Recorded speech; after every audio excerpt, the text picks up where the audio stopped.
90 రోజుల కోర్సు పూర్తి చేస్తే చాలు 100% ప్లేస్మెంట్ సపోర్ట్ తో సాఫ్ట్వేర్ జాబ్ మీ సొంతం. వెంటనే కోడ్ జ్ఞాన్ డెస్టినేషన్ ని సంప్రదించండి.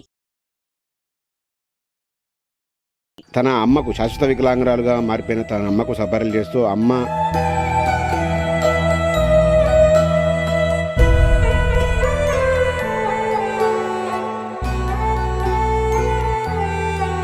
ఒక నేనే నా బిడ్డ చేయాల్సింది, నా బిడ్డ నాకు చేస్తుంది.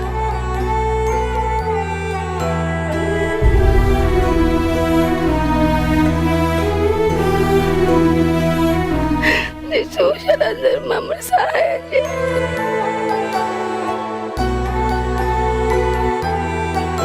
ఇలా చూస్తే మాకు బాధ అనిపిస్తుంది, బాగా అనిపిస్తుంది. పాప వదిలిపెట్టినాడు కదా, కొద్దిగా మీరు అరుచుకోండి.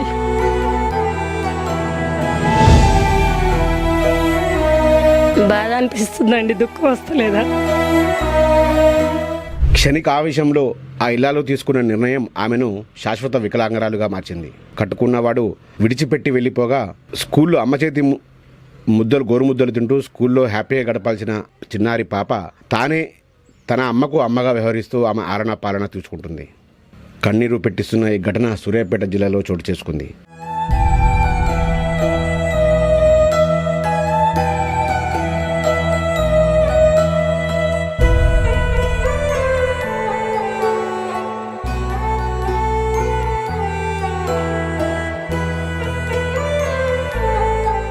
ఒకసారి మాట్లాడదాం వాళ్ళతో. వాళ్ళ పరిస్థితి ఎందుకు వచ్చింది, ఆ పాప ఇంత చిన్న వయసులోనే అమ్మలా మారి తన అమ్మకే సపర్యలు చేసుకుంటున్న వైనాన్ని వారి మాటల్లోనే తెలుసుకుందాం. అయితే ఎవరైనా మనసున్న మహారాజులు ఈ వీడియో చూస్తున్న వారంతా కూడా వీరికి కుటుంబానికి అండగా నిలబడాలని కోరుకుంటున్నాం.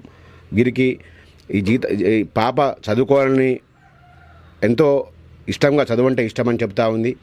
కానీ తన అమ్మ కోసం తన ఇష్టాన్ని కూడా వదులుకొని అమ్మకు సపర్యలు చేస్తూ తానే అమ్మగా మారిన వైనాన్ని అయితే ఈరోజు మీ ముందుకు తీసుకోబోతున్నాం.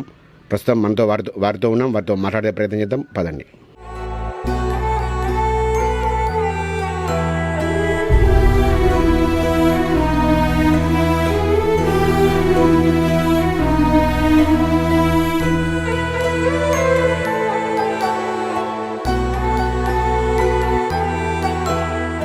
ప్రస్తుతం మనం సూర్యాపేట జిల్లా నూతనకండ మండలం గుండ్ల సింగారం విలేజ్లో ఉన్నాం. ఇక్కడ మనం చూస్తున్న ఈ పాపే పేరు రిజ్వానా. ఈ రిజ్వానా ప్రస్తుతం వయసు 7 ఏళ్ళు.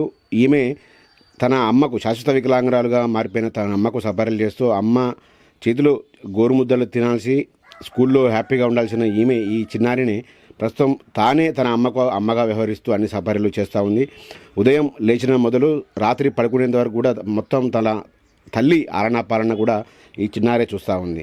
ప్రస్తుతం మనం మాట్లాడదాం. సమీర గారు, ఫస్ట్ వాళ్ళ తల్లితో మాట్లాడదాం. చెప్పండి, అసలు ఎందుకమ్మా నువ్వు అసలు ఇలా ఎందుకు కావాల్సి వచ్చింది? అసలు మీకు ఈ డిసిజన్ ఎందుకు వచ్చింది? వికలాంగురాలకు ఎందుకు మారిపోయావు? ఎందుకు మారిపోయానంటే నా భర్త అప్పుడు బాగానే చూసుకుండు, మా బాబు పుట్టినప్పుడు బాగానే చూసుకున్న తర్వాతకి చిరాకు చేసుకుంటా నన్ను కొట్టడం కొద్దిగా చేయటం చేసిండు. కొద్దిగా బాగా బాధ పెడతా తట్టుకోలేక పోసుకోవాల్సి వచ్చింది. పోసుకున్న తర్వాతకి కొన్ని రోజుల తర్వాతకి బాగా చేపించిండు దగ్గర బాగానే ఉండు. తర్వాత షెడ్ అలవాట్లకి తిరిగిన తర్వాతకి ఇక అస్సలు వదిలిపెట్టిపోయిండు. మా పాప అప్పుడే వదిలిపెట్టిపోయిండు. ఇక వాళ్ళ ఆలన పాలన అన్నీ నేనే చూసుకున్నా. మంచిగా ఉన్నప్పుడు కాలు రెక్కలు మంచిగా ఉన్నప్పుడు నా పిల్లల్ని నేనే చూసుకున్నా, నేనే సవరించుకున్నా. ఇక మధ్యలో వదిలిపెట్టిపోతాలకి ఆహారం అన్నది లేదు. కీళ్ళవాతం వచ్చింది, రక్త కణాలు పడిపోయినాయి, టైఫాయిడ్ జ్వరం వచ్చింది, కిడ్నీల రాయి వచ్చింది. ఇక మూలబడి అంకితం అయిపోయింది. ఇక మంచానికే చాలా అంకితం అయిపోయి ఇక లేవలేకపోయినా. ఇక నా బిడ్డే నాకు అన్నం తినిపించుడు, తానం చేపించుడు అన్నీ నా బిడ్డే. ఇక నేనే నా బిడ్డ చేయాల్సింది, నా బిడ్డ నాకు చేస్తుంది పని, వాళ్ళకి పెట్టాల్సింది. ఇక్కడ పో నా బిడ్డ నాకు ఇక్కడ పో పెడుతుందన్న. చూసారందరూ మమ్మల్ని సహాయం చేయండి.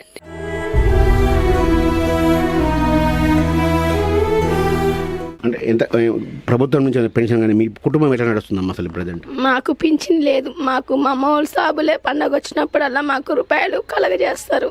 వాటి మీద ఆధారపడుతుంది. తినేదే కంట్రోల్ బియ్యం. మాకు ఒక ఇల్లు లేదు, ఒక పొలం లేదు. నా పిల్లలు మంచిగా చదువుకోవాలి, నేను మంచిగా బాగా కావాలి, అంత మించి నేను కోరుకోవట్లేదు. మాకు ఏదైనా సహాయం చేయాలని అలాగే చేస్తున్నాను. అంటే ఏ పని చేసుకోలేవా అమ్మా? ఇప్పుడు నువ్వు నడవలేవా? ఏ పని? అసలు నడిచే పరిస్థితి లేను. ఆ మంచానికి అంకితం. పొద్దుకులు తెల్లవారు ఇంతే కూర్చోవడం నా జీవితం. మా బుజ్జ తీసుకుపోయి పండ పెడుతుంది నిమ్మలంగా. చిన్నారికి సపర్యలు చేస్తున్న రిజ్వానా కూడా మనతో ఉంది. రిజ్వానాను అంతా కూడా రాజమ్మగా పిలుస్తున్నారు గ్రామస్తులంతా కూడా. అయితే రిజ్వానాతో మాట్లాడదాం. చెప్పు నాన్న, నీకు ఏమనిపిస్తుంది నాన్న? నీకు చదువుకోవాలని ఉందా? ఏముంది అసలు? నువ్వు అమ్మకి ఎటువంటి పనులు చేస్తావు రోజు? పడికి పోతా, పోయి ఇంటికి వచ్చి అమ్మకి అన్నం తినిపించి అంట్లు తవ్వి ఆకిలికి తానం చేపించి మొత్తం టవీ షాప్ మొత్తం నేనే చూసుకుంటా. పని మొత్తం చేసుకుంటా. మళ్ళీ మధ్యాహ్నం వచ్చి అన్నం తినిపించి స్కూల్కి పోతా. బాగా నాకు చదువుకోవాలని ఉంది. మా అమ్మకి బాగా చేయండి అని అందరినీ కోరుకుంటున్నా. అమ్మకు అంటే అన్నం తినిపించి వంట కూడా నువ్వే చేస్తావా తల్లి? వంట అన్నీ నేనే చేస్తా. మొత్తం ఆయన మొత్తం నేనే చేస్తా. ఎట్లా నేర్చుకున్నావు నాన్న వంటలు నువ్వు? మమ్మీ నేర్పుతా ఉంటే నేర్చుకున్నా. పడుకొని మంచంలో ఉండి చెప్తా ఉంటే నువ్వు నేర్చుకున్నావా? మమ్మీని లేపలేస్తున్నావాను బెడ్ నుంచి? ఒకసారి ఇబ్బంది కదా? ఒక్కోసారి ఇబ్బంది వస్తుంది కానీ తల్లి కాబట్టి లేపాలి. అంటే ఏమంటారు నాన్న మీ స్కూల్లో టీచర్లు రోజు స్కూల్కి రాకపోతే? ఏమన్నారు, మీ మమ్మీకి ఎప్పుడైనా చేసుకొని బడికి రా అంటారు. మధ్యాహ్నం అన్నం తీసుకుపోయి మమ్మీకి పెట్టి రారి అంటది టీచర్. ఇంకా ఇప్పుడు మమ్మీతో మామూలుగా నీకు ఇంకెట్లా ఉంటావు నాన్న మమ్మీతోని? మంచిగానే ఉంటా మమ్మీతోటి. ఇప్పుడు ఏం కావాలి మీకు? మా అమ్మ బాగా కావాలి, మేము బాగా చదువుకోవాలి, ఇల్లు బాగా చేపియాలి. ఈ మూడే నాకు కావాల్సింది. చదువు అంటే ఇష్టమా నీకు? చాలా ఇష్టం. ఏమైతావు? కలెక్టర్ అవుతావా? పోలీస్ ఆఫీసర్ అవుతావా? పోలీస్ అవుతావా? ఇది చెప్తుంది రిజ్వానా. ప్రస్తుతానికైతే తన చదువు అంటే ఇష్టం, కానీ తన తల్లి ఆలనా పాలన చూసుకుంటూనే వయసుకు మించి ఈమెయితే ఒక బాధ్యతగా వ్యవహరిస్తూ ఉన్న పరిస్థితి ఉంది. తన తల్లి ఆలన పాలన చూస్తూనే చదువుకుంటూనే మరోవైపు తన తల్లి పరిస్థితిని చూసి అమ్మాయి కూడా చెల్లించిపోతూ ఉంది. తమకు మనసున్న సమాజంలో మనసున్న మహారాజు కానీ స్వచ్ఛంద సంస్థలకు సంబంధించిన ఎవరైనా ఉంటే తమ పట్ల తమ కుటుంబం పట్ల దయ చూపి తమకు ఆర్థికంగా సహాయం చేసి తన తల్లికి ఆరోగ్యం పరంగా వైద్యం చేపిస్తే కనుక తను ఉన్నత చదువులు చదువుకొని ఖచ్చితంగా వాళ్ళతో శబాష్ అనిపించుకుంటారని కూడా చెప్తా ఉంది. ప్రస్తుతం అయితే వీళ్ళ పరిస్థితి చూస్తే కొంచెం దారుణంగా అనిపిస్తుంది. ప్రస్తుతానికి ఇల్లు కూడా ఎటువంటి సౌకర్యాలు లేకుండానే ఇల్లు ఉంది.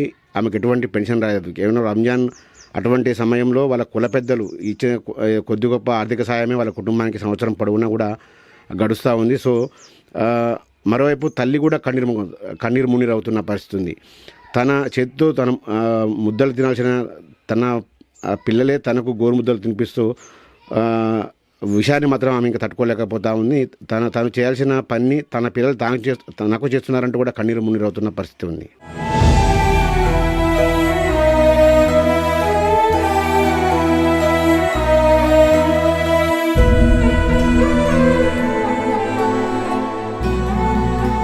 తన అమ్మకే అమ్మగా మారిన రిజ్వానాను అందరూ కూడా గ్రామస్తులతో పాటు సమాజం కూడా అభినందిస్తూ ఉంది. అయితే రిజ్వానా ఈ వయసులో చేస్తున్న సపర్యలకు తోటి మహిళలు కూడా ఆశ్చర్యపోతున్న పరిస్థితి కనపడుతుంది. రిజ్వానాను వాళ్ళంతా కొనియాడుతూ ఉన్నారు.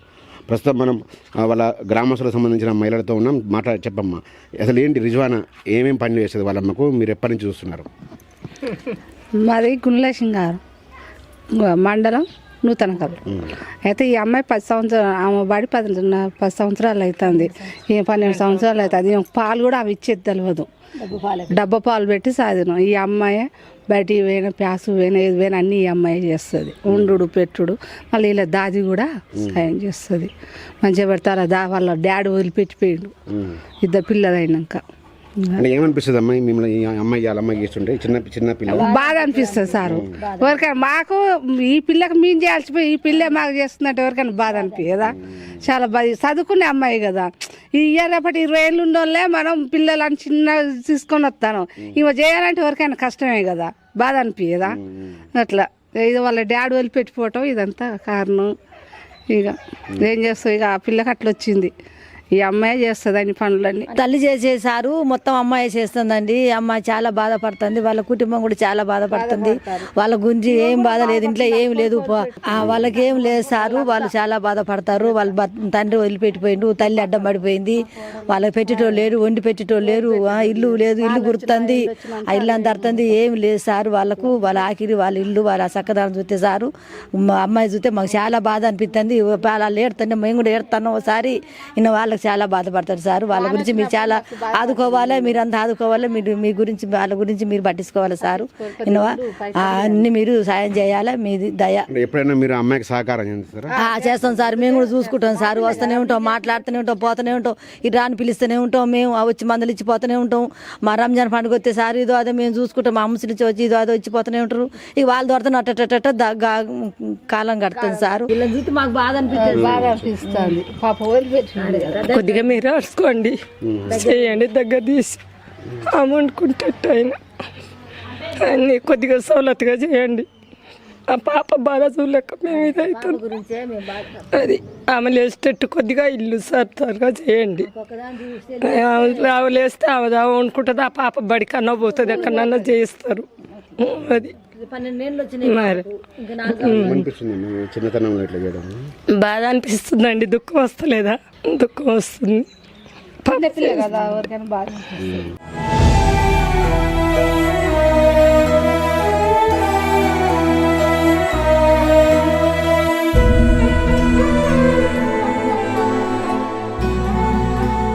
సుమన్ టీవీలో మీ పర్సనల్ అండ్ బిజినెస్ ప్రమోషన్స్ కోసం కింది నెంబర్కి కాంటాక్ట్ చేయండి.